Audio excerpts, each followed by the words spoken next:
साथियों नमस्कार। Science and technology की आज की क्लास में हम बात करेंगे ऊष्मा, गुप्त ऊष्मा और विशिष्ट ऊष्मा के बारे में और किस प्रकार से दैनिक जीवन में इन सभी के उदाहरण हमें देखने को मिलते हैं, उन पर हमारी आज की क्लास की चर्चा रहेगी। तो आइए सबसे पहले स्टार्ट करते हैं ऊष्मा के साथ में कि किस प्रकार से ऊष्मा का संचरण जो है वो हमें देखने को मिलता है। ऊष्मा के संचरण की यदि हम बात करें तो वो तापांतर के कारण होता है। अब तापांतर का तात्पर्य है किसी एक वस्तु का तापमान अधिक होना और दूसरी वस्तु का तापमान कम होना। एक वस्तु का मान लो तापमान क्या है अधिक और दूसरी वस्तु का तापमान क्या है कम, तो अधिक ताप वाली वस्तु से कम तापमान वाली वस्तु की ओर ऊष्मा का क्या होता है, स्थानांतरण होता है। और ये जो ऊष्मा का स्थानांतरण होता है वो मुख्यतः तीन विधियों के द्वारा होता है। पहली विधि को बोलते हैं संचरण, दूसरी विधि को बोलते हैं चालन, तीसरी विधि को बोलते हैं संवहन। इसके अलावा एक विधि और होती है जिसे किस नाम से जाना जाता है, रेडिएशन या विकिरण के नाम से जाना जाता है।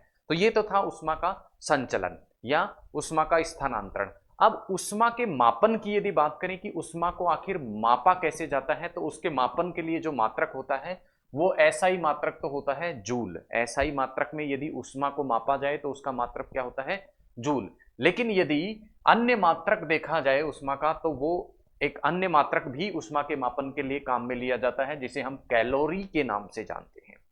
अब कैलोरी की यदि हम बात करें तो कैलोरी का तात्पर्य होता है 1 ग्राम जो जल है, 1 ग्राम वाटर या 1 ग्राम जल का तापमान 14.5 डिग्री सेंटीग्रेड से 15 डिग्री सेंटीग्रेड करने के लिए, अर्थात 1 डिग्री सेंटीग्रेड बढ़ाने के लिए जितनी ऊष्मा की आवश्यकता होती है उस ऊष्मा की मात्रा को क्या कह देते हैं, 1 कैलोरी कह देते हैं। तो मात्रक क्या क्या हो गए ऊष्मा की, एक तो कैलोरी और एक जूल। 1 कैलोरी और 1 जूल। कैलोरी जो है वो बड़ा मात्रक है लेकिन जूल क्या है, ऐसा ही मात्रक है। 1 कैलोरी 4.186 जूल से मिलकर बनी होती है। तो हम कह सकते हैं कैलोरी बड़ा मात्रक है, जूल छोटा मात्रक है, लेकिन जूल एसआई मात्रक है। ये भी आपको ध्यान रखना है। ऊष्मा का एसआई मात्रक कौन सा है, जूल। अन्य मात्रक कौन सा है, कैलोरी। कैलोरी होती क्या है, पानी का तापमान 1 डिग्री सेंटीग्रेड बढ़ाने के लिए जितनी ऊष्मा की आवश्यकता होती है वही क्या होती है, 1 कैलोरी होती है। अब जैसा मैंने आपको बताया ऊष्मा का जो प्रवाह होता है वो अधिक ताप से कम ताप वाली वस्तु की ओर होता है। विधि हमने देख ही ली, संचरण, चालन, संवहन और विकिरण के द्वारा होता है। अब इन विधियों के विस्तार से हम बात करते हैं कि संवहन क्या होता है, चालन क्या होता है और विकिरण क्या होता है। तो आइए देखते हैं संवहन, संचारण या चालन क्या होता है। सबसे पहले हम बात करें चालन की, या जिसे इंग्लिश में कहा जाता है कंडक्शन की। कंडक्शन या चालन की यदि ये बात करें तो इसमें ऊष्मा का संचरण होता है। ये तो हम देख ही चुके हैं कि इन विधियों के द्वारा ऊष्मा का संचलन होता है, उच्च ताप से निम्न ताप वाली वस्तु की ओर होगा। लेकिन ऊष्मा का जब संचरण होता है तो जिस माध्यम के द्वारा ऊष्मा का संचरण होता है उस माध्यम के जो कण है वो गति नहीं करते, वो अपना स्थान परिवर्तित नहीं करते। जैसे यहां कोई ज्वाला अगर जलाई जाती है किसी बर्तन के नीचे, तो ज्वाला क्या पहुंचती है, कहां तक पहुंचती है, कंडक्शन के माध्यम से कहां पहुंचती है, चालन के माध्यम से पानी को क्या कर देती है, इस बर्तन में रखे पानी को गर्म कर देती है। लेकिन ये जो माध्यम के कण होते हैं वो गति नहीं करते हैं। तो माध्यम के कण, जिस माध्यम से ऊष्मा प्रवाहित हो रही है उस माध्यम के कणों की बिना गति के यदि ऊष्मा का क्या होता है, ट्रांसफर होता है, ऊष्मा का स्थानांतरण होता है, तो उस विधि को क्या कह दिया जाता है, चालन कह दिया जाता है। और मुख्यतः जो ठोस पदार्थ होते हैं उनमें एक सिरे से दूसरे सिरे की ओर ऊष्मा का स्थानांतरण इसी प्रकार से होता है। जैसे एक लोहे की छड़ है, एक लोहे की छड़ को यदि हम यहाँ क्या करें, गर्म करें, तो गर्म करने से ये लोहे की छड़ इस सिरे से हम गर्म करेंगे तो ये वाला सिरा भी क्या हो जाता है, गर्म हो जाता है। और चूंकि ऐसा नहीं है कि लोहे के जो ये वाले परमाणु स्थित थे वो इस छड़ में से गति करके यहां तक क्या करते हैं, ऊष्मा पहुंचाते हैं। ये कण गति नहीं करते माध्यम के, अपितु कणों का स्थान अपरिवर्तित रहता है और फिर भी गर्म जगह से, गर्म से ठंडे की ओर ऊष्मा का स्थानांतरण होता है। तो इस विधि को क्या बोल दिया जाता है, चालन। और इस विधि से ऊष्मा का संचरण मुख्यतः किसमें होता है, ठोसों में होता है। दूसरे प्रकार की विधि है संवहन। दूसरे प्रकार की विधि कहलाती है संवहन। संवहन में एक जगह से दूसरी जगह ऊष्मा का जो स्थानांतरण होता है वो माध्यम के, जो माध्यम है उसके कणों की गति के कारण होता है। यानी माध्यम के कण भी क्या होते हैं, एक जगह से दूसरी जगह स्थानांतरित होकर क्या करते हैं, ऊष्मा का संचरण करते हैं। और हम देखते हैं सूर्य की जो विकिरणें होती हैं, सूर्य की विकिरणों द्वारा वायुमंडल को जो गर्म किया जाता है वो इसी विधि से किया जाता है। क्यों? क्योंकि वायुमंडल में जो स्थित गैसें होती हैं उनका एक परमाणु गर्म होकर निकटवर्ती परमाणु को उस ऊर्जा का स्थानांतरण करता है और इसी तरह अगले से अगले कण में वो स्थानांतरित होती है और इस तरह क्या होता है, गर्म होता है वायुमंडल। अब इस प्रकार का जो ऊष्मा का स्थानांतरण होता है यह सदैव ऊर्ध्व दिशा में होता है, अर्थात वर्टिकल डायरेक्शन में ही हो सकता है, साइड में नहीं हो सकता है, क्षैतिज दिशा में नहीं हो सकता। जैसे फॉर एग्जांपल यदि किसी मोमबत्ती को, यदि हम मोमबत्ती को देखते हैं तो मोमबत्ती के यदि हम ऊपर की तरफ, मोमबत्ती की लौ जो जल रही है उसके ऊपर की तरफ यदि हम हाथ रखते हैं तो हमें जलन महसूस होती है, जबकि यदि साइड में, फ्लेम के साइड में हम हाथ रखेंगे तो हमें जलन महसूस नहीं होती। उसका कारण यह है, क्यों? क्योंकि मोमबत्ती की ये जो लौ है इसके द्वारा ऊष्मा का स्थानांतरण किस विधि के द्वारा हो रहा है? संवहन विधि के द्वारा। और संवहन विधि में ऊष्मा का स्थानांतरण केवल ऊपर की ओर होता है, ऊर्ध्व दिशा में होता है, क्षैतिज दिशा में नहीं होता। इसीलिए मोमबत्ती के ऊपर हाथ रखने पर तो हमें क्या होता है, तापमान महसूस होता है, जलन महसूस होती है, जबकि साइडों में हाथ रखने पर नहीं होती। तीसरा जो उदाहरण है वो है रेडिएशन, जिसके द्वारा ऊष्मा का संचरण होता है।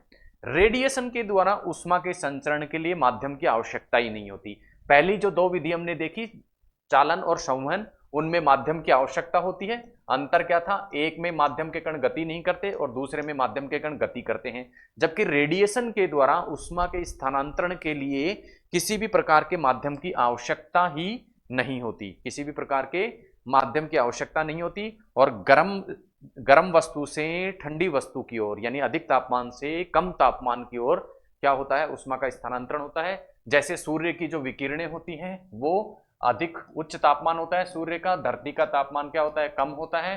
तो यहां अधिक तापमान से कम तापमान धरती की ओर सूर्य की विकिरणें आती हैं और किसी प्रकार के माध्यम की आवश्यकता नहीं होती। आपको पता है स्पेस या अंतरिक्ष में किसी प्रकार का माध्यम नहीं होता, लेकिन फिर भी बिना माध्यम के ये गति करती हुई धरती तक पहुंचती है। उसका कारण क्या है कि इनका स्थानांतरण कैसे होता है, रेडिएशंस के माध्यम से होता है। तो ये था अंतर चालन, संवहन और विकिरण में। नेक्स्ट हम बात करते हैं ऊष्मा के संदर्भ में विशिष्ट ऊष्मा की। विशिष्ट ऊष्मा की यदि हम बात करें तो विशिष्ट ऊष्मा ऊष्मा की वह आवश्यक मात्रा होती है जो किसी एकांक द्रव्यमान का तापमान 1 डिग्री सेंटीग्रेड बढ़ा दे। अर्थात एकांक, किसी भी पदार्थ का जो एकांक द्रव्यमान होता है, एकांक द्रव्यमान का मतलब हो सकता है या तो 1 केजी या 1 ग्राम।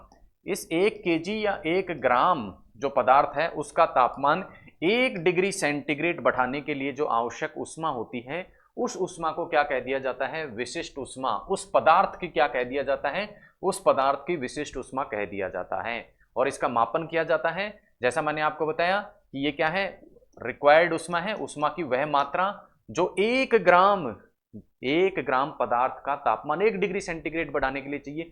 तो ऊष्मा का मात्रक तो होता है जूल, और कितनी ऊष्मा चाहिए 1 ग्राम के लिए, तो भाग लगा देंगे किसका, द्रव्यमान का। तो इस प्रकार से इसका मात्रक निकल के आएगा जूल, और द्रव्यमान का मात्रक होता है क्या, या तो केजी या तो किलोग्राम होता है या ग्राम होता है। तो इसका मात्रक होकर जाएगा या तो जूल बटा केजी, या फिर इसे केल्विन के नाम से भी जाना जाता है। किस नाम से जाना जाता है, केल्विन के नाम से भी इसे जाना जाता है। यदि हम जल की विशिष्ट ऊष्मा की बात करें, अर्थात एकांक द्रव्यमान के जल का, 1 ग्राम जल का यदि तापमान क्या बढ़ाना हो, 1 डिग्री सेंटीग्रेड बढ़ाना हो, तो वो ऊष्मा जो होती है वो कितनी होती है, 2200 जूल पर केजी होती है। 1 किलोग्राम का बढ़ाना हो तो कितना, 2200 जूल पर केजी, और यदि 1 ग्राम का बढ़ाना हो तो 1 कैलोरी पर ग्राम। तो जल की विशिष्ट ऊष्मा कितनी होती है, जल की विशिष्ट ऊष्मा 1 कैलोरी प्रति ग्राम होती है, या फिर 4200 जूल प्रति केजी होती है। अब विशिष्ट ऊष्मा का क्रम यदि हम देखें तो अलग अलग पदार्थों के लिए विशिष्ट ऊष्मा का मान अलग अलग होता है। अर्थात प्रत्येक पदार्थ के एकांक द्रव्यमान का तापमान 1 डिग्री सेंटीग्रेड बढ़ाने के लिए आवश्यक ऊष्मा की जो मात्रा होती है वो अलग अलग होती है, और इसका क्रम होता है जल का सर्वाधिक, उसकी अपेक्षा बर्फ का कम, उसकी अपेक्षा लोहे का कम, और उसकी अपेक्षा केरोसिन का और कम। तो हम कह सकते हैं जल का तापमान 1 डिग्री सेंटीग्रेड बढ़ाने के लिए हमें ज्यादा ऊष्मा की आवश्यकता होगी अपेक्षाकृत लोहे का तापमान 1 डिग्री सेंटीग्रेड बढ़ाने के लिए। यानी कम ऊष्मा देकर भी लोहे का तापमान 1 डिग्री सेंटीग्रेड बढ़ जाएगा, लेकिन जल का नहीं बढ़ेगा। ये थी विशिष्ट ऊष्मा। नेक्स्ट हम बात करते हैं गुप्त ऊष्मा की। अब गुप्त ऊष्मा की यदि बात करें तो ये भी ऊष्मा की एक मात्रा होती है। किस उष्मा की मात्रा होती है ये? ऐसी उष्मा जो किसके लिए चाहिए? पदार्थ की अवस्था परिवर्तन के लिए चाहिए। अर्थात पदार्थ का जो एकांक द्रव्यमान है, किसी भी पदार्थ का जो एकांक द्रव्यमान है, अब एकांक द्रव्यमान या तो 1 केजी या 1 ग्राम, या हम कह सकते हैं 1 किलोग्राम या 1 ग्राम पदार्थ का की अवस्था परिवर्तन के लिए, अवस्था परिवर्तन मतलब या तो उसे ठोस से किस में बदल दिया जाए? द्रव में, या उसे द्रव से गैस में बदलने के लिए आवश्यक उष्मा की जो मात्रा होती है वो क्या कहलाती है? गुप्त उष्मा कहलाती है। जब यदि ठोस से द्रव में वस्तु को बदला जाता है, किसी पदार्थ को बदला जाता है, उसके लिए जो आवश्यक उष्मा होती है उसको तो क्या कह दिया जाता है? गलन की गुप्त उष्मा कह दिया जाता है। बात करें इसके मात्रक की, और इसी प्रकार यदि किसी द्रव को गैस में परिवर्तित करना हो तो उसके लिए जो आवश्यक उष्मा की मात्रा होती है उसे वाष्पन की गुप्त उष्मा कहा जाता है। बात करें इसके मात्रक की, तो इसका मात्रक होता है वही जूल बटा केजी, जो कि हमने विशिष्ट उष्मा का मात्रक देखा था, वही इसका मात्रक है जूल बटा किलोग्राम, या फिर कैलोरी बटा ग्राम, या फिर इसे कैलोरी पर ग्राम में भी दर्शाया जा सकता है। अब हमने बात की थी दो प्रकार की गुप्त उष्माओं की। पहली गलन की गुप्त उष्मा, जो कि किस रूप में परिभाषित कर सकते हैं हम? 1 ग्राम पदार्थ का तापमान 1 ग्राम पदार्थ को ठोस अवस्था से द्रव अवस्था में परिवर्तित करने के लिए जो आवश्यक उष्मा की मात्रा होती है उसे हम क्या कह देते हैं? गलन की गुप्त उष्मा कह देते हैं। यदि हम बर्फ की गलन उष्मा को देखें, अर्थात 1 ग्राम बर्फ को किस में परिवर्तित करना हो हमें? यदि पानी में परिवर्तित करना हो तो उसके लिए जो आवश्यक उष्मा की मात्रा है वो कितनी है? 80 कैलोरी पर ग्राम। इसलिए बर्फ की गुप्त उष्मा कितनी होती है? 80 कैलोरी पर ग्राम। इसी प्रकार यदि हमें देखनी हो वाष्पन की गुप्त उष्मा, तो उसका तात्पर्य है 1 ग्राम द्रव को, एकांक द्रव्यमान वाले द्रव को वाष्प में बदलने के लिए, गैस में बदलने के लिए आवश्यक उष्मा की मात्रा। और यदि जल के संदर्भ में देखें कि 1 ग्राम जल को वाष्प में बदलने के लिए, जल वाष्प में बदलने के लिए कितनी उष्मा की आवश्यकता होती है, तो वो उष्मा की मात्रा होती है 540 कैलोरी पर ग्राम। अर्थात 1 ग्राम पानी को किस में बदलने के लिए? वाष्प में बदलने के लिए 540 कैलोरी उष्मा की आवश्यकता होगी, जो कि वाष्पन की गुप्त उष्मा कहलाती है। अब आपने देखा कि वाष्पन की जो गुप्त उष्मा होती है वो गलन की गुप्त उष्मा की अपेक्षा ज्यादा होती है। इसीलिए हम देखते हैं कि समान तापमान वाला जो पानी होता है उसकी अपेक्षा उसी तापमान की जो भाप होती है वो व्यक्ति को अधिक नुकसान पहुंचाती है। यानी हाथ ज्यादा किससे जलता है? भाप से ज्यादा जलता है, और गर्म पानी से, उसी तापमान का गर्म पानी होगा उससे हाथ कम जलेगा। क्यों? क्योंकि वाष्पन की गुप्त उष्मा अधिक होती है, और इस अधिक वाष्पन की गुप्त उष्मा के कारण ये तापमान भी उस भाप में निहित होता है, जिससे भाप के द्वारा जलने से अपेक्षाकृत अधिक जलन महसूस होती है। ये बात करी हमने उष्मा की। अब उष्मा को हमने देखा था कि उष्मा में क्या होता है? एक जगह से दूसरी जगह क्या होता है? हमेशा जो ताप है उसका स्थानांतरण होता है, उष्मा का स्थानांतरण होता है। और जब ये उष्मा का स्थानांतरण होता है तो वो पूरा एक सिस्टम या निकाय के रूप में कार्य करने लग जाता है। निकाय का तात्पर्य है कोई भी वस्तु है, ठीक है, यदि किसी आवरण में उस वस्तु को रख दिया जाए और तो उसके बाहर का जो वातावरण हो जाएगा वो तो हो जाएगा बाह्य वातावरण या एक्सटर्नल इन्वायरमेंट, और ये भीतरी जो होगा वो क्या हो जाएगा? आंतरिक वातावरण। और इसके आधार पर दो प्रकार के प्रक्रम हो सकते हैं उष्मा के संदर्भ में। पहला प्रक्रम होता है समतापी प्रक्रम। समतापी प्रक्रम, अच्छा, ये बाह्य वातावरण और आंतरिक वातावरण मिलकर पूरा क्या कहलाता है? निकाय कहलाता है। तो एक प्रकार का प्रक्रम होता है जिसे समतापी प्रक्रम बोला जाता है। इस प्रक्रम में संपूर्ण निकाय जो, ठीक है, संपूर्ण जो निकाय है उसका तापमान क्या रहता है? स्थिर होता है। अर्थात आंतरिक वातावरण से बाह्य वातावरण में उष्मा जा भी सकती है और बाह्य से अंदर आ भी सकती है। उष्मा का ट्रांसफर होता रहता है बाह्य और आंतरिक निकाय के अंतर्गत, लेकिन पूरे निकाय का जो कुल तापमान है वो क्या बना रहता है? स्थिर बना रहता है। तो इस प्रकार के प्रक्रम को क्या बोल देते हैं? समतापी प्रक्रम बोल देते हैं। जबकि दूसरे प्रकार का प्रक्रम होता है रुद्धोष्म प्रक्रम, और इस रुद्धोष्म प्रक्रम के अंतर्गत आंतरिक और जो बाह्य वातावरण है उस आंतरिक और बाह्य वातावरण में किसी भी प्रकार का उष्मा का स्थानांतरण नहीं होता, यानी निकाय क्या होता है, ना तो वातावरण से क्या लेता है, उष्मा देता है, ना उससे लेता है। तो इस प्रकार के प्रक्रम को क्या बोल देते हैं, रुद्धोष्म परिवर्तन बोल देते हैं, रुद्धोष्म प्रक्रम बोल देते हैं। और कार्बन डाइऑक्साइड का अचानक से प्रसारित होना इसी प्रकार का एक रुद्धोष्म परिवर्तन का उदाहरण है, जिससे CO2 किसमें बदल जाता है। हमने देखा है कि ड्राई आइस किसको बोलते हैं, CO2 को। तो CO2 का एकदम से जम जाना, जिससे वो क्या कहलाने लग जाता है, ड्राई आइस कहलाने लग जाता है, वो किस प्रकार का प्रक्रम है, रुद्धोष्म प्रकार का प्रक्रम है। उष्मा के बारे में हम बात कर रहे थे, तो उष्मा का जो मापन किया जाता है उसको, उसके बारे में पढ़ना भी हमारे लिए जरूरी हो जाता है। तो उष्मा का जो मापन किया जाता है वो ताप के माध्यम से किया जाता है, और ताप को मापने के लिए जो युक्ति, जो यंत्र होता है, उसे हम क्या कह देते हैं, तापमापी कह देते हैं। विभिन्न प्रकार की वस्तुओं का ताप मापने के लिए या ताप पता लगाने के लिए अलग अलग प्रकार के थर्मामीटर या तापमापियों का प्रयोग किया जाता है। जैसे एक तापमापी होता है सेल्सियस पैमाना। सेल्सियस पैमाना क्या करता है, 0 से लेके 100 तक के बराबर भागों में क्या होता है, बटा रहता है, और उसे 0 से 100 डिग्री सेंटीग्रेड के रूप में हम कह सकते हैं, यानी 0 से 100 डिग्री तक का ये तापमान नाप सकता है। इसी प्रकार अगला पैमाना होता है फ़ारेनहाइट पैमाना।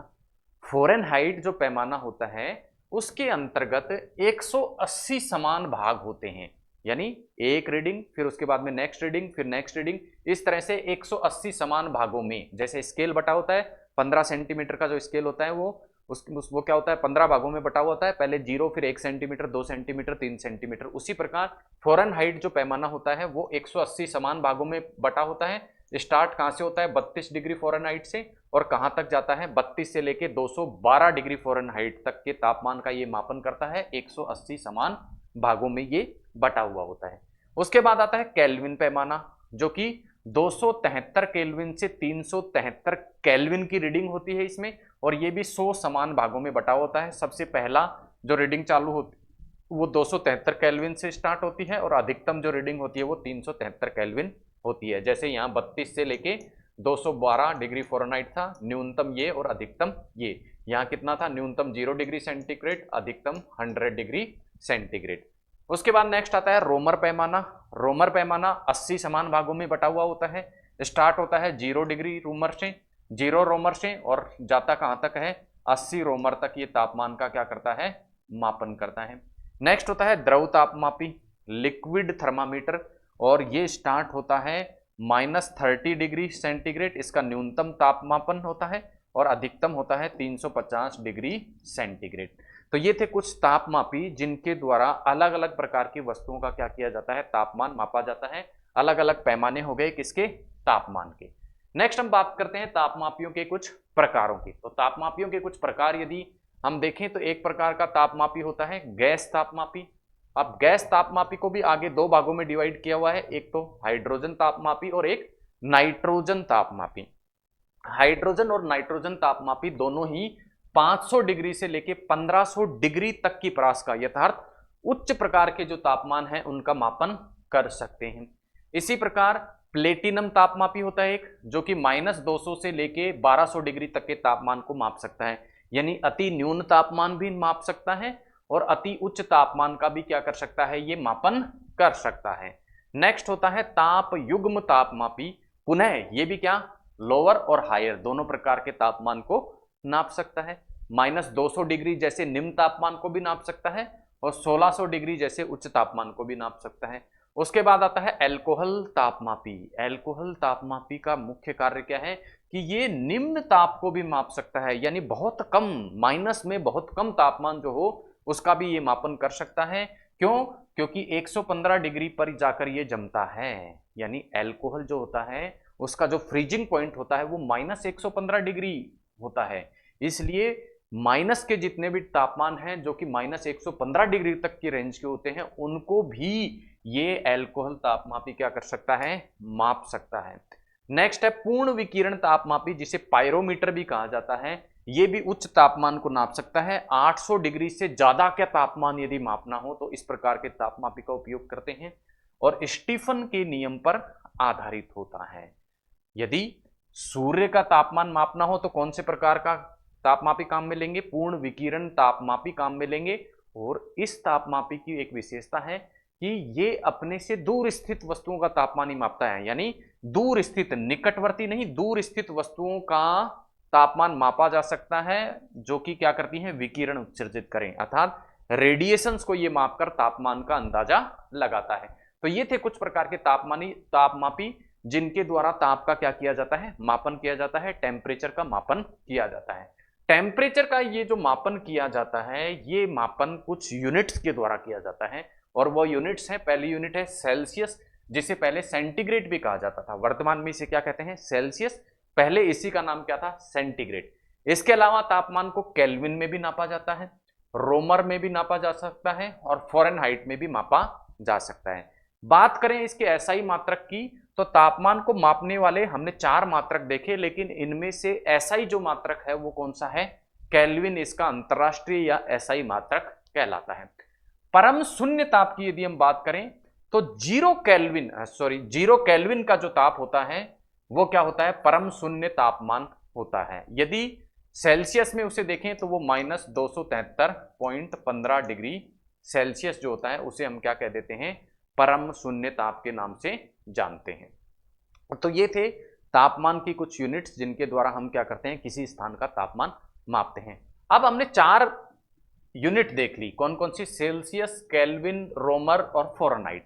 अब एक दूसरे में इनको परिवर्तित करना हो, जैसे हम 1 मीटर को 100 सेंटीमीटर कह सकते हैं, इसी प्रकार हम कह सकते हैं 1 सेंटीमीटर को 10 mm कह सकते हैं। तो बड़ी यूनिट और छोटी यूनिट आपस में क्या रहती हैं? संबंधित रहती हैं। एक यूनिट को दूसरी यूनिट में परिवर्तित किया जा सकता है। इसी प्रकार से तापमान मापने वाली एक यूनिट को भी दूसरी यूनिट में परिवर्तित किया जा सकता है। कैसे? फॉर्मूला क्या होता है? ये वाला फॉर्मूला होता है, जैसे C-0/100 F-32/180। तो इससे हम क्या कर सकते हैं?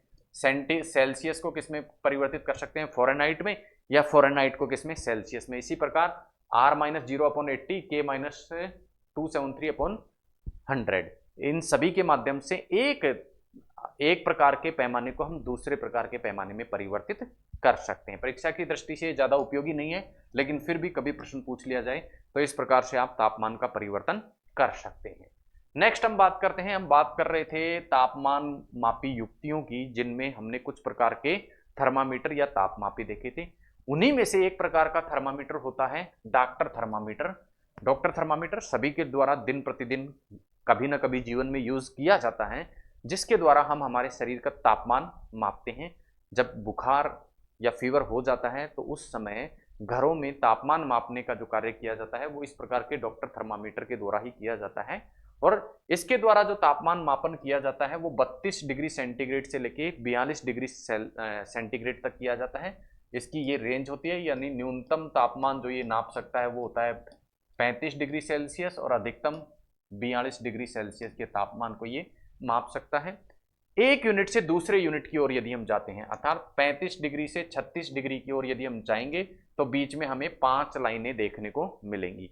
5 लाइनें मतलब 1 डिग्री सेंटीग्रेड को किस में बांटा हुआ है? फिर बराबर बराबर 5 भागों में बांटा हुआ है। तो हम कह सकते हैं एक लाइन से दूसरे लाइन के बीच के तापमान को जो अंतर होता है डॉक्टर थर्मामीटर में वो 0.2 डिग्री सेंटीग्रेड होता है। क्यों? क्योंकि 0.2 × 5 यदि हम करेंगे तो कितना आ जाएगा? 1। तो 35 से 36 के बीच में 5 लाइन, 1 डिग्री अंतर के लिए इसको कितने भागों में बांटा? 5। तो 2 लाइनों के बीच में अंतर कितना हो गया? 0.2 डिग्री सेंटीग्रेड। और इसके जब भी तापमान का मापन किया जाता है इसके द्वारा, तो हम देखते हैं कि पहले शरीर के किसी आंतरिक भाग, ठीक है, या तो हैंड के नीचे इस तरह से थर्मामीटर को रख के या जीभ के नीचे इस थर्मामीटर को रख के फिर क्या किया जाता है? तापमान मापा जाता है। और जब इसकी रीडिंग पढ़ी जाती है तो जिस स्थान पर इसको रखा गया था वहां से इसको हटा के इसको अपनी आंखों के समानांतर रखना पड़ता है, इस तरीके से रखना पड़ता है, ना कि यूं। तो इस तरीके से रख के इसकी क्या करते हैं? रीडिंग इसके द्वारा मापी जाती है। अब इसको इस तरीके से रखने का कारण क्या है? क्योंकि यदि यूं रखेंगे तो पारा क्या हो सकता है जिसके द्वारा तापमान मापा जाता है वो क्या हो सकता है? गलत क्या है? अंकन दे सकता है, गलत प्रकार से तापमान को दर्शा सकता है। इसलिए इसको आंखों के समानांतर रख के मापते हैं, ना कि लंबवत। अब जब इसके द्वारा तापमान मापन किया जाता है उससे पूर्व इसका पर क्या किया जाता है, हम देखते हैं हाथ से इस प्रकार से झटका मारा जाता है जिससे इसका तापमान क्या आ जाए, अपने न्यूनतम स्तर पर आ जाए, 35 डिग्री से नीचे के स्तर पर आ जाए।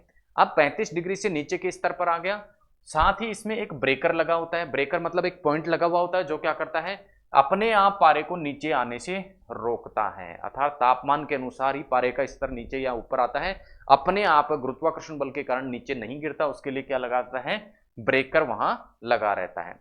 और इस डॉक्टर थर्मामीटर से हम केवल शरीर का ही तापमान माप सकते हैं, शरीर के अतिरिक्त अन्य वस्तुओं के तापमान के लिए ये उपयुक्त नहीं है। ये था डॉक्टर थर्मामीटर।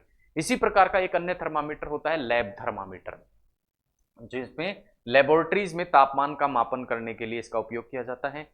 ये कितने डिग्री तापमान के परास को नाप सकता है, न्यूनतम 10 डिग्री और अधिकतम 110 डिग्री सेल्सियस के तापमान को ये माप सकता है। और इसके द्वारा जब तापमान का मापन किया जाता है तो इसे इस प्रकार से समानांतर नहीं रखा जाता, इस तरीके से लंबवत रखा जाता है। आंखों के लंबवत रखकर इसका क्या करते हैं, पाठ्यांक लेते हैं। और जिस प्रकार से डॉक्टर थर्मामीटर में झटका मारना इस प्रकार से आवश्यक था तापमान लेने से पहले, यहां इस प्रकार का झटका मारना आवश्यक नहीं है। अगले प्रकार के तापमापी होते हैं मौसम तापमापी, जिनके द्वारा मौसम का अधिकतम व न्यूनतम जो तापमान है वो मापा जाता है। नेक्स्ट हम बात करेंगे तापमान के मापन की, हम बात कर चुके, तापमापी की हम बात कर चुके। अब देखेंगे दैनिक जीवन में उष्मा से संबंधित कुछ उदाहरण, किस प्रकार से उष्मा के कुछ अनुप्रयोग हमें दैनिक जीवन में देखने को मिलती हैं, उसकी यदि हम बात करें तो देखिए उष्मा हमने क्या कहा था, उष्मा का तात्पर्य है अधिक तापमान वाली वस्तु से कम तापमान की वस्तु की ओर ताप का स्थानांतरण, वही क्या होता है, उष्मा होता है। तो शरीर के द्वारा भी क्या किया जाता है, इस प्रकार का कार्य किया जाता है। और शरीर द्वारा वातावरण को, यानी हमारे शरीर और हमारे चारों ओर के वातावरण में उष्मा का जो स्थानांतरण होता है वो हमने देखा किस माध्यम से होता है, विकिरण के द्वारा। हमने उष्मा संचरण के 3 माध्यम देखे थे, संवहन, चालन और विकिरण। इनमें से हमारा शरीर वातावरण से उष्मा का जो आदान प्रदान करता है वो कैसे करता है, विकिरण के माध्यम से करता है। इसी प्रकार का एक अनुप्रयोग हमें उष्मा का संबंध में दैनिक जीवन में देखने को मिलता है, सर्दियों में हमारा ऊनी वस्त्र पहना जाना। अब सर्दियों में ऊनी वस्त्र ही क्यों पहना जाता है, उसका पहला कारण तो है कि ऊन जो है उष्मारोधी है। उष्मारोधी होगी तो क्या होगा, उसका परिणाम क्या होगा, जो हीट हमारे शरीर से निकलेगी, जो हीट हमारे शरीर से निकलेगी उस हीट को ये ऊन का जो वस्त्र है वो क्या करने दे देगा, अपने से पार नहीं जाने देगा और वापस हमारे शरीर की ओर ही क्या कर देगा, ट्रांसफर कर देगा। सबसे पहला कारण तो ये। दूसरा, ऊन जो है वो कुछ रेशों से मिलकर बनी होती है और उन रेशों के बीच में वायु क्या होती है, फंसी रहती है। और वायु फंसी रहने के कारण वायु की उन रेशों के मध्य क्या बन जाती है, एक परत बन जाती है। और ये परत क्या करती है, शरीर से वातावरण की ओर उष्मा के संचरण को क्या कर देती है, रोक देती है। इसी का एक उदाहरण हमें मिलता है, हम सर्दियों में गहरे रंग के कपड़े पहनते हैं, उसके रूप में भी गहरे रंग के कपड़ों का पहनने का कारण क्या होता है कि गहरे रंग के जो कपड़े होते हैं वो वातावरण से अधिक उष्मीय विकिरण को क्या करेंगे, अवशोषित। हम देखते हैं कि ब्लैक कलर क्या करता है, उष्मा का अवशोषण करता है। तो गहरा रंग, जितना गहरा रंग होगा वो उतनी ही मात्रा में ऊष्मा का क्या करता है, ऊष्मा का उतनी ही मात्रा में अवशोषण करता है। यही कारण है कि सर्दियों में हम गहरे रंग के कपड़े जो हैं वो पहनते हैं ताकि वातावरण से शरीर को अधिक तापमान मिल सके। ये थे दैनिक जीवन में उष्मा के कुछ अनुप्रयोग। इसी प्रकार का एक अनुप्रयोग हमें पर्यटन स्थलों में भी देखने को मिलता है उष्मा से संबंधित, और उनका नाम होता है स्थल समीर और समुद्र समीर। जो समुद्र के आसपास के जो क्षेत्र होते हैं उनमें 2 प्रकार की पवनें चलती हैं, एक तो स्थल समीर और एक समुद्र समीर। स्थल समीर और समुद्र समीर को समझने से पहले आपको ये जानना आवश्यक है कि सदैव जो हवा चलती है, जो पवन चलती है, उस पवन की दिशा जो होती है वो अधिक दाब से, यानी उच्च दाब से कम दाब की ओर होती है। और अधिक दाब सदैव उस स्थान पर होता है जहां तापमान कम हो, तापमान कम हो। और कम दाब वहां होता है जहां तापमान अधिक हो, तापमान अधिक हो। कम दाब कहां होगा, जहां तापमान अधिक हो, और अधिक दाब कहां होगा, जहां तापमान कम हो। यानी इनवर्सली जो है व्युत्क्रम रूप से संबंधित है दाब और ताप। जहां ताप अधिक वहां दाब कम, जहां ताप कम वहां दाब अधिक होता है।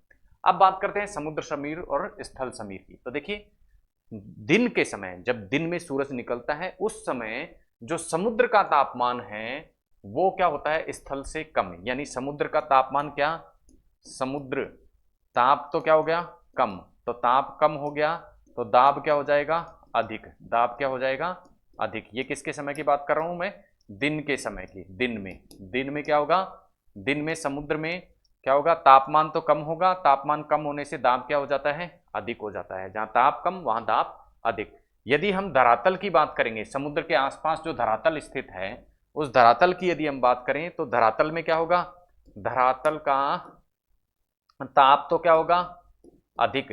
ताप अधिक क्यों होता है, क्योंकि धरातलीय सतह है वो अधिक मात्रा में विकिरणों का अवशोषण करती है, किसकी अपेक्षा, समुद्रों के जल की अपेक्षा।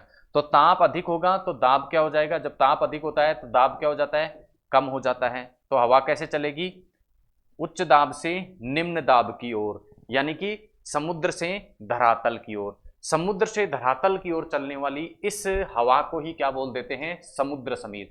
तो समुद्र समीर कब चलती है, दिन के समय चलती है। कहां से कहां चलती है, समुद्र से स्थल की ओर चलती है। कारण क्या होता है, तापमान का अंतर। इसी प्रकार रात में ये स्थिति क्या हो जाती है, उलट हो जाती है। रात के समय में समुद्र में तापमान तो स्थल की अपेक्षा क्या हो जाता है, अधिक। तापमान क्या हो जाता है रात में समुद्रों का, अधिक, और धरातल का क्या हो जाता है, कम। जिससे हवा कैसे चलने लग जाएगी, धरातल से समुद्र की ओर हवा चलने लग जाएगी। इस प्रकार की हवा को बोल देते हैं स्थल समीर। तो ये समुद्री क्षेत्रों में हमें देखने को मिलती है। तो इस प्रकार से आज की क्लास में हमने उष्मा से संबंधित कुछ टर्म्स जैसे विशिष्ट उष्मा, गुप्त उष्मा, कैसे उष्मा के स्थानांतरण को मापा जाता है, कैसे तापमान को मापा जाता है, कौन कौन से तापमापी होते हैं, और उष्मा का दैनिक जीवन में क्या उदाहरण हमें देखने को मिलते हैं, क्या अनुप्रयोग हमें देखने को मिलते हैं, उन सभी के बारे में जाना। तो इसी के साथ आज की जो हमारी क्लास है वो समाप्त होती है। मिलते हैं अगली क्लास में एक नए टॉपिक के साथ में। तब तक के लिए धन्यवाद। जय हिंद।